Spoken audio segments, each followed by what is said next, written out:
everyone. My name is Hugh Davies. I'm the co-founder and CEO at Ozone API, and welcome to an edition of Global Voices. So this is the second series that we're running, where we're looking at what's happening around the world of open finance.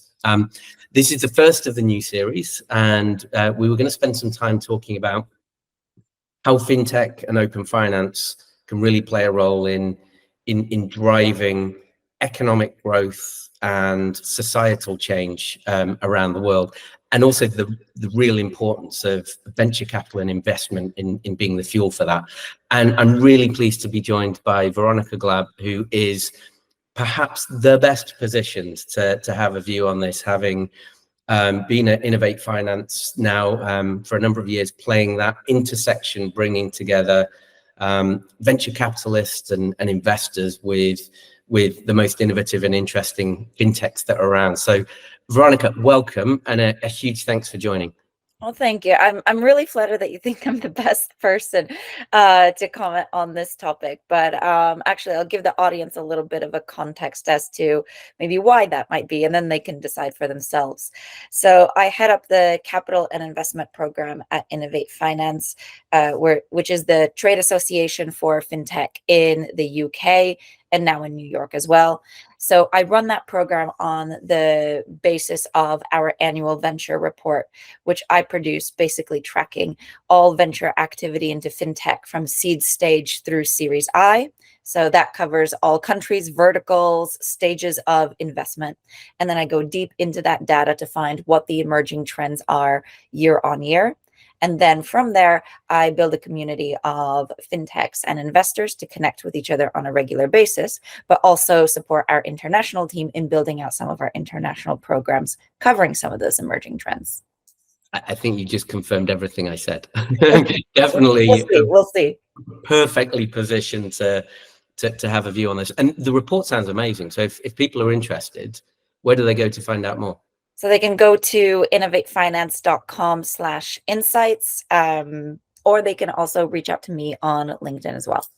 Fantastic. Well, thanks, Veronica. And I guess to sort of frame the conversation, I mean, Ozone, we've always had a very strong view that open finance and fintech in general can be a huge catalyst for economic and societal change.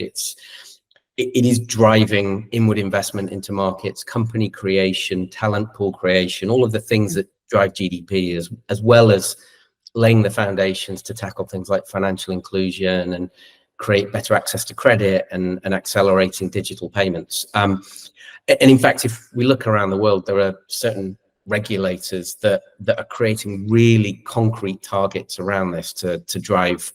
So in Saudi Arabia, for example, at the heart of open finance, there are some clear objectives around driving acceleration in the number of companies and the number of jobs in the fintech sector. But investment is also really at the heart of this. It's the fuel that makes it happen. And I mean, fintech's been evolving for a number of years now. I thought maybe it'd be good to start with actually that fintech journey. What have you seen happening over the last few years, and where are we up to at the moment? Yeah, so let's take a little history of global fintech, and I'll try to summarize that in 2 minutes. So if we look back even just 10 years to when the fintech sector really started gaining ground, it was largely B2C fintech. So digitized version of the traditional financial services we were already seeing, a little bit of electronic money transfer. So that's when we started to see companies like maybe Revolut start to grow. And you actually also mentioned financial inclusion. So further afield from, mature markets like the UK or US, we're also seeing a bit of remittances across LATAM and Africa, a bit of I can't talk today. We were also seeing a bit of the remittances market, FX and microfinancing come up in developing economies as well to promote that financial inclusion. And digital was the best way to do it in societies where there was very little brick and mortar bank penetration in particular markets, right? So we started to see this organic growth of B2C fintech, and as it started to capture VC attention, it really started to grow. And if we sort of fast forward 10 years to maybe like 2020, 2021, we started to see a really mature fintech market, largely in places like the UK, US, and Europe. And really, these regions dominated fintech in terms of how much capital was invested into those regions, into the fintech sector. So as some of these companies grew and became unicorns, and countries like the UK became nations of unicorns themselves, these companies, like Revolut, like Monzo, they started to become partners and acquirers because they were too big to start to innovate products within. They started to lack some of the agility to do that, or it just made more financial sense to start acquiring and partnering with other companies, as well as partnering with other B2B fintechs to provide some of the financial infrastructure or the tech infrastructure to go underneath. So it kind of starts to make sense when you think about how that B2B fintech space started to evolve. The UK is now very much a B2B fintech market, where the companies in fintech are attracting the most investments are B2B providers. That has started to spread towards Europe and the US as well. But then when you look really globally, there are still massive opportunities at that B2C level, because there is very uneven levels of, access to cash and easy payments, financial inclusion, better banking and financing. And different countries are also making concerted efforts for digital transformation, to move away from cash, and also to provide some of those financial services to their own citizens. So these are now in turn regions where there are opportunities for mature markets and mature B2B companies to start to look more globally. Venture capital is also following, because they're starting to really see those opportunities for partnership further afield than the mature markets, mainly in Europe. And yeah, it's really interesting. I think we have seen that journey and transition from much more consumer focused and building better user experience on existing rails and tackling underserved segments. I agree as well. There were some really interesting sort of B2B enablers now. I mean, we play in that sort of B2B enabling space, helping the banks and FIs. And I think, as you say, different markets are at slightly different stages of evolution. But from an investor, a VC perspective, what are the things that you think they're looking for? What's driving their thesis around where they're looking to put the investment? Well, for VCs, I mean, it does come down to something quite simple, which is that return on investment. Venture companies they're not the most patient form of capital, but they do at the same time have an expectation that maybe up to 70% of their portfolio companies at some point will fail or close. So it's driven by real growth opportunities that are quite quick to deliver on that.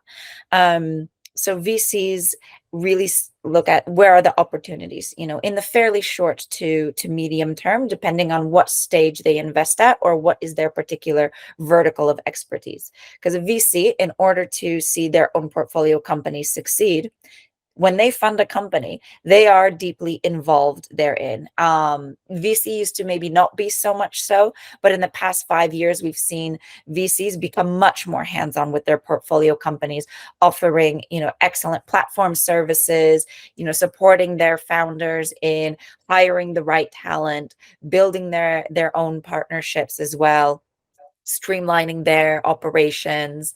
The actual investors will also tend to have good personal networks as well. So they will tend to be quite generous with those networks. They want their portfolios companies to succeed. They want them to succeed fairly quickly. So what that VC is also going to look for is a few things. They're going to look for a truly innovative product. So one where it hasn't been seen in that market, or it does things very differently. It's going to look at companies with really good operations. So being able to operate in a lean way that doesn't burn through cash too quickly or faster than it can grow. And they're going to look at a company's ability to attract and retain the right talent before that company even has a brand name that people will be flocking to get hired at that company. So there is there has to be a mutual agreement between portco and VC. Yeah, I mean, so I agree. It's interesting, and you raised a really important point there about actually the focus on capital efficiency and good management. And it feels like the market's changed a little bit over the past couple of years. We went through the process of doing our Series A last year, which was the right time for us as a business. You could argue it was probably not the perfect time in terms of the market conditions, but actually what we found, there's an awful lot of capital out there that was looking to invest in really good businesses. But the nature of the conversation had changed a little bit, which worked really well for us. I mean, the questions that have always been there around, is this a market opportunity that is big and exciting? That's still one of the main questions. Is this a business that's created a product that's unique, differentiated, and solves the problem that market opportunity needs? Is it a strong management team? All the things that were always there. There's a real focus on good capital management, effective cost management. Is this a business with good fundamentals that's being run really well? And I think there's way more focus on that now than maybe there was 2 or 3 years ago. Is that what you've seen? Absolutely. It's when a particular market matures, I always like to say that the requirement becomes for founders and VCs to display more mature behavior themselves. So actually start on the VC part to start displaying a little more patience and selectivity with how they deploy capital. And for founders, it really comes down to the same. We're moving away from growth at all costs and focusing a lot more on the sustained growth and profitability of a company. So then when we start to look at a mature market like the UK, which is now maturing even at that B2B level, at some point, a company is going to have to start looking further afield into new opportunities. So that means market expansion and looking at what other markets internationally are ready for that product. So what we saw actually in our investment report last year was the UAE grew massively in terms of the amount of capital that was invested, from I think about 600 million US dollars invested into the UAE fintech sector in 2022 to over $1 billion invested in 2023. Oh, wow. And so when you see, it was one of only 3 markets globally to grow at all.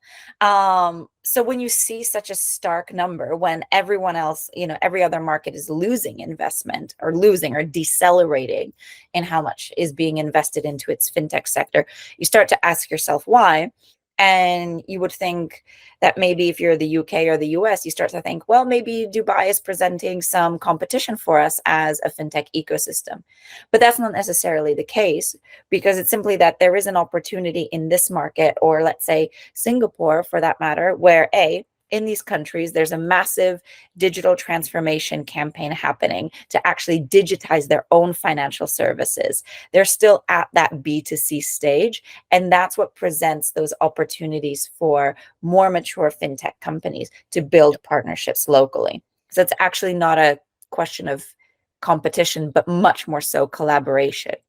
So yeah, so let's switch the focus a little bit, because we've talked a bit there about kind of the mature markets where a lot of the again, I think VC capital has been concentrated in a number of mature markets. I mean, we're supporting open finance globally in markets from sort of LATAM across to Australia and Southeast Asia and everywhere in between. And I think arguably the opportunity to drive really significant economic growth and sort of catalyst impact in markets, but to have a really meaningful impact on society through tackling things like financial inclusion and kind of rebalancing society.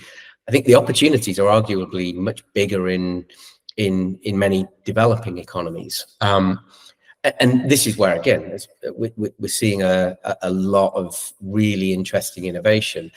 How are the investors sort of dealing with this shift of opportunity to developing markets? What does that look like? So I think investors are quite keen actually to see how fintech is becoming truly globalized and moving away from a very concentrated market. So if we looked at the investment landscape from 2021, we would see that 5 of the top 10 markets globally were Europe plus the US. Now that's no longer the case, with 5 of the top 10 being actually in the APAC region. Brazil is also always very well represented in those top 10. And then you start to ask yourself why. And it's kind of calling back to, what I had just said about those globalized opportunities between more mature markets collaborating with less mature or maturing markets. But what that also means is those sustained growth opportunities for the companies operating in that space, and the actual impact that they are delivering to civil society in markets, in particular markets. So if we start to look at, for example, the opportunities in Latin America, and we start to see that there's now a big concentration of fintech investment in Miami, you start to ask yourself why. And it's not just because Miami is a fantastic place to be and that there's a large concentration of American banks there. It's because Miami is what I call one of the hinge cities. So the portal between Madrid, Miami, Caracas is a very clear one. It's the international community that actually is built around Miami. So Miami is that hinge between a number of Latin American capitals and the US, going up to key financial hubs in the US like Charlotte, like Atlanta, like New York, but it's also the connection into Europe as well. We see the same case in Singapore and APAC, which, it's very clear that Singapore itself is a financial hub, but is also the gateway into a number of other APAC markets. And Singapore is that hinge between, it's London, Singapore to Manila. It's New York, Singapore to Manila. And so when you start to see how certain financial hubs really become these hinge cities, then you start to understand that there is an ecosystem that is developing around a much larger geographic spread of civil society.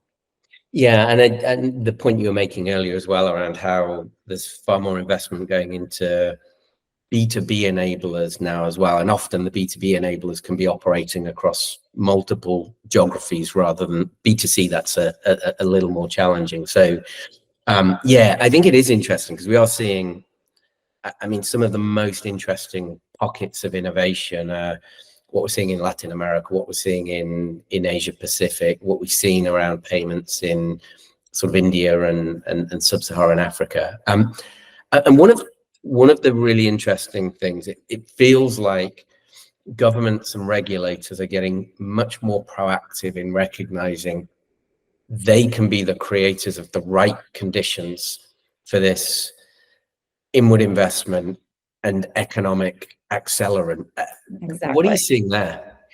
I mean, it's so massive and yet underestimated what is happening globally in that fintech space. So by the time that even the industry, even if we are to call ourselves industry insiders, even by the time any of us hear that, let's say Dubai or Riyadh is the place to be for fintech, that is on the back of several years of really concerted campaigning to attract foreign direct investment into a particular market.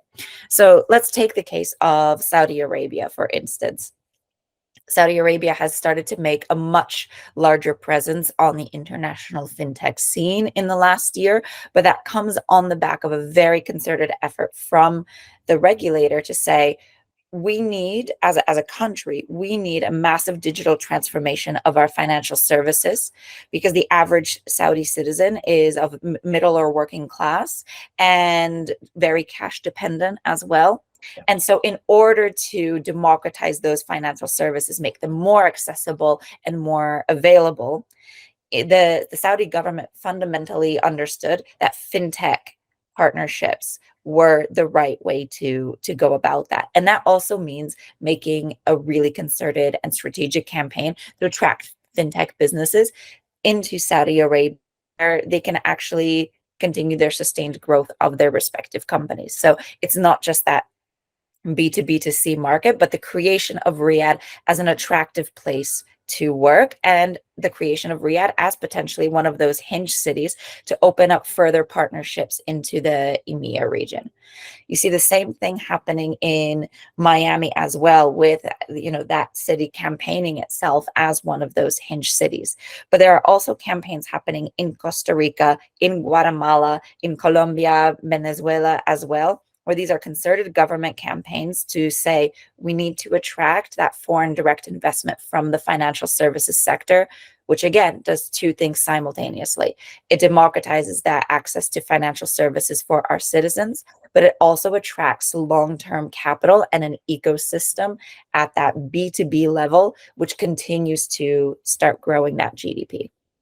Yeah, and it's interesting. I mean, we're seeing as well.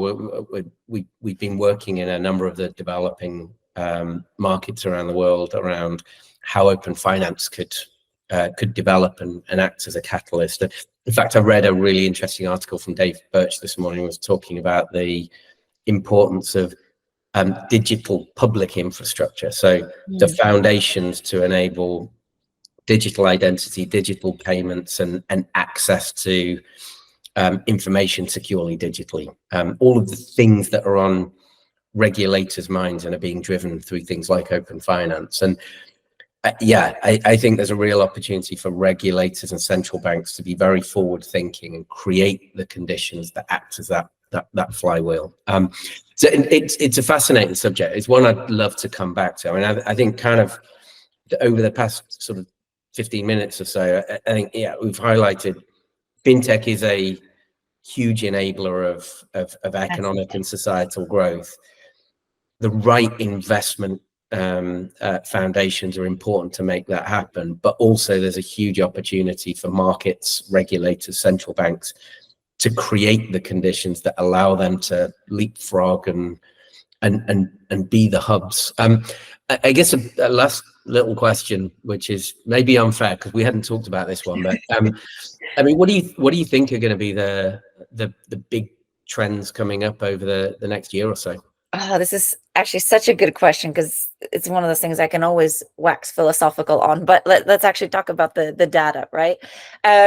So on that financial inclusion note, it's actually wealth management and wealth creation. So that sort of as part of a broader financial well-being vertical or sub-vertical in fintech.